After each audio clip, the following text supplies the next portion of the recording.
Which quotation from a work by a historian would best illustrate the student's claim?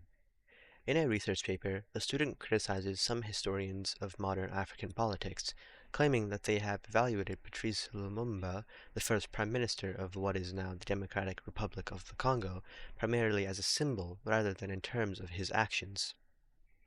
So the student claim in this case is that uh, the Prime Minister of the Democratic Republic of Congo, Patrice Lumumba, is primarily depicted as a symbol rather than in terms of his actions. So we have to find a quotation of these choices that supports this claim. Option choice A says, Lumumba is a difficult figure to evaluate due to the starkly conflicting opinions he inspired during his life and continues to inspire today. This is incorrect because although it highlights how he's inspiring people, which is focusing on a symbol rather than in terms of his actions, it doesn't really make mention of his actions, so it doesn't show that he is primarily a symbol rather in terms of his actions.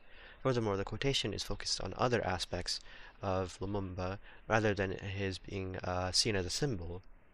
Therefore, we can eliminate option choice A. B. The available information makes it clear that Lumumba's political beliefs and values were largely consistent throughout his career. This is incorrect because this doesn't discuss how people saw Lumumba, rather it discusses his political beliefs and values, which aren't either a symbol or his actions. So we can eliminate option choice B. C. Lumumba's practical accomplishments can be passed over quickly. It's mainly as the personification of Congolese independence that he warrants scholarly attention. This seems to be the correct answer because it correctly highlights how he's seen as a symbol rather than in terms of his actions. This is clearly seen when it says here in the first part of this sentence that his practical accomplishments can be passed over quickly, meaning that you can ignore his practical accomplishments and instead focus on how he personifies the Congolese independence. So this shows how he's a symbol rather than focusing on his actions. So overall, C seems to be the correct answer. D. Many questions remain about Lumumba's ultimate vision for an independent Congo. Without new evidence coming to light, these questions are likely to remain unanswered.